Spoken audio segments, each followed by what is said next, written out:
नमस्कार दोस्तों, आज आपका एक बार फिर से स्वागत है हमारे YouTube चैनल पर। ऐसी ही और जानकारी प्राप्त करने के लिए हमारे चैनल को सब्सक्राइब करते रहिएगा। बैसाख माह में चाहे कुछ मत करना, लेकिन ये उपाय जरूर कर लेना। सूर्य की तरह चमक जाएगा भाग्य। आज हम बात करने जा रहे हैं उस शुभ मास की जिसकी महिमा स्वर्ग के देवता भी गाते हैं। जी हाँ, बैसाख मास आरंभ हो चुका है और यह समय है अपने जीवन को धर्म दान और पुण्य से संवारने का।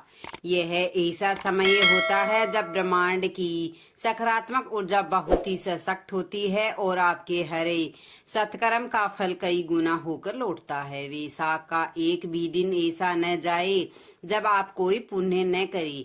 इस माह का हर क्षण बहुमूल्य है और यह अवसर है अपने जीवन में शुभ ऊर्जा को आमंत्रित करने का। इस महीने में विशेष रूप से दान की गई वस्तुएं आत्मा के कल्याण का मार्ग खोलती है। हिंदू पंचांग के अनुसार हर महीने की अपनी एक विशेषता होती है, लेकिन वैशाख मास को अत्यंत पुण्यकारी और शुभ माना गया है। यह मास चैत्र के बाद आता है और इस बार वैशाख मास की शुरुआत 14 अप्रैल 2025 को हो रही है, जिसका समापन 13 मई 2025 को होगा। यह समय बहुत ही खास होता है क्योंकि इस महीने में स्वयं भगवान विष्णु, माँ लक्ष्मी और श्री कृष्ण की पूजा का विशेष महत्व होता है। यही नहीं, इस मास में गंगा स्नान का भी विशेष महत्व है, जिससे जीवन के समस्त पापों का नाश होता है। धार्मिक मान्यताओं के अनुसार वैशाख मास को माधव मास भी कहा जाता है। इस मास में भगवान विष्णु के कई प्रमुख अवतार नर नारायण, नरसिंह, परशुराम और हयग्रीव का अवतार भी इसी महीने का हुआ था। इतना ही नहीं, माता सीता का जन्म भी वैशाख शुक्ल पक्ष की नवमी तिथि को हुआ था, जिसे हम सीता नवमी या जानकी नवमी के रूप में जानते हैं।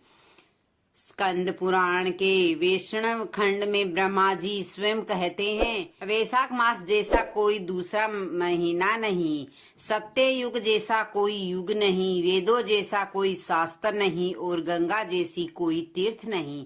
इसका अर्थ है कि यह महीना पुण्य, दान, तप और भक्ति के लिए सर्वश्रेष्ठ माना जाता है।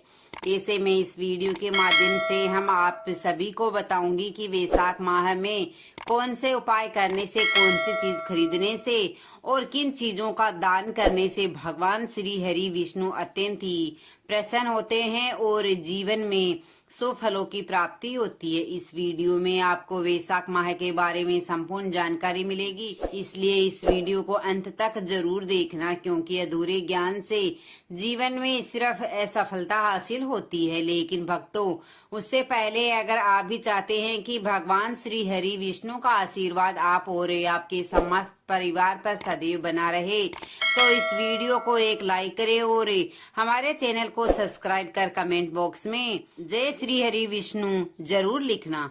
तो चलिए फिर ये भक्तों जानते हैं कि वैशाख माह में कौन से उपाय करने से, किन चीजों के खरीदने से और किन चीजों का दान करने से जीवन में शुभ फलों की प्राप्ति होती है। नंबर 1, कपूर और कांसे के बर्तन का दान। कपूर को शुद्धता और दिव्यता का प्रतीक माना जाता है। इसे जलाकर वातावरण को पवित्र किया जाता है, लेकिन जब आप इसे दान करते हैं तो यह आपके चारों ओर की ऊर्जा को शुद्ध करता है और आपको विशेष आध्यात्मिक लाभ प्रदान करता है। इसी तरह कांसे के बर्तन का दान भी वैशाख मास में अत्यंत ही लाभकारी बताया गया है। कांसा, जिसे आयुर्वेद में भी उपयोगी बताया गया है, स्वास्थ्य के लिए लाभकारी होता है और दान करने से समृद्धि आती है। नंबर 2, मिट्टी के बर्तन और वस्त्र दान। मिट्टी के बर्तनों का दान न केवल प्यासों के लिए राहत का काम करता है, बल्कि यह आपको पृथ्वी तत्व से जुड़ाव की अनुभूति भी करता है। जो व्यक्ति इस मास में मिट्टी के बर्तन जैसे सुराही, कुल्हड़, घड़ा आदि दान करता है, वह अपनी आत्मा को ठंडक और संतोष प्रदान करता है। वस्त्रों का दान तो इस माह में वैसे भी अत्यंत फलदायी माना गया है, विशेषकर उन्हें जो जरूरतमंद है, जो गर्मी में तन ढकने के लिए भी कुछ रखते हैं। यदि आप कोई नया निर्माण करना चाहते हैं, जैसे कि घर या कोई व्यापारिक स्थल, तो वैशाख मास से बेहतर समय कोई नहीं। इस समय की गई शुरुआतों में स्थायित्व, सौभाग्य और संपत्ति की वृद्धि निहित होती है। बेटियों के विवाह के लिए भी यह महीना अत्यंत ही शुभ होता है। ब्रह्मा पुराण में स्पष्ट रूप से कहा गया है कि कन्यादान यदि वैशाख मास में किया जाए तो वह अत्यंत ही पुण्य का कारक बनता है। जिस माता पिता ने अपनी बेटियों का विवाह इस माह में किया है, उन्होंने केवल सामाजिक जिम्मेदारियां निभाई है, बल्कि आत्मिक और ब्रह्मांडीय संतुलन की दिशा एक महत्वपूर्ण कदम उठाया है। ब्रह्मांड में जब धर्म की बात होती है तो कथाओं के माध्यम से उसकी सच्चाई और भी स्पष्ट होती है। एक बार एक महात्मा वैशाख मास में किसी गृहस्थ के घर पधारे। गृहस्थ ने अत्यंत श्रद्धा से उनका स्वागत किया, उनके चरण धोए और उन्हें जल पिलाया। जब महात्मा जी ने जल ग्रहण कर लोटा नीचे रखा तो कुछ जल भूमि पर गिर गया। ऊपर एक छिपकली बैठी थी, वह गिरकर उस जल के संपर्क में आई और आश्चर्यजनक रूप से एक दिव्य स्त्री के परिवर्तन होकर प्रकाश में विलीन हो गई। जाते जाते वह यह कह गई कि जो जल वैशाख मास में दान रूप में दिया गया, उसी के प्रभाव से उसे मुक्ति प्राप्त हुई है। यह कथा स्कंद पुराण में वर्णित है और इस महीने के जलदान के अंत महिमा को दर्शाती है। कार्तिक मास में दीपदान जितना महत्व रखता है, उतना ही वैशाख में जलदान। इस महीने आप घर के बाहर प्याऊ रख सकते हैं, पक्षियों के लिए पानी की व्यवस्था कर सकते हैं, सार्वजनिक स्थानों पर वाटर कूलर लगवा सकते हैं। यह सब केवल पुण्य के कार्य नहीं, आत्मा की ऊंचाई के प्रतीक हैं। आजकल बहुत सी संस्थाएं जैसे तुलसी तपोवन, गौशाला हजारों पानी की टंकियां और प्याऊ जगह जगह लगवाती है। बंदरों, गायों, पक्षियों और राहगीरों के लिए यह जीवनदायिनी बन जाती है। यह बात केवल उपदेश नहीं बल्कि जीने का सही तरीका है। एक बार भगवान श्री कृष्ण स्वयं ब्राह्मण वेश में धर्मराज युधिष्ठिर के पास यज्ञ के लिए चंदन की लकड़ियों की याचना लेकर पहुंचे, लेकिन युधिष्ठिर ने समयाभाव के कारण देने में असमर्थता जता दी। तब श्री कृष्ण सूत पुत्र कर्ण के पास गए।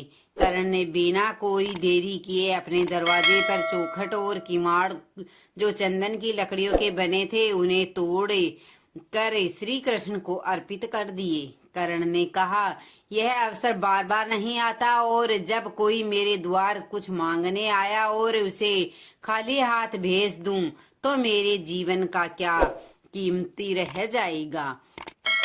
यह था असली दान, जो न केवल भौतिक था बल्कि भावात्मक, आत्मिक और अद्वितीय था। पादुका और चटाई का दान। शास्त्रों में वर्णन है कि वैशाख मास में जरूरतमंदों को चंपल, जूते, चटाई दान करने से यमदूतों का डर समाप्त हो जाता है और व्यक्ति विष्णु लोक को प्रदान करता है। थकी हुई आत्मा को विश्राम देने वाला यह कार्य परलोक में उच्च गति प्रदान करता है। दोस्तों, वीडियो कैसा लगा है? वीडियो अच्छा लगा है तो वीडियो को लाइक से सब्सक्राइब जरूर कीजिएगा और कमेंट बॉक्स में जय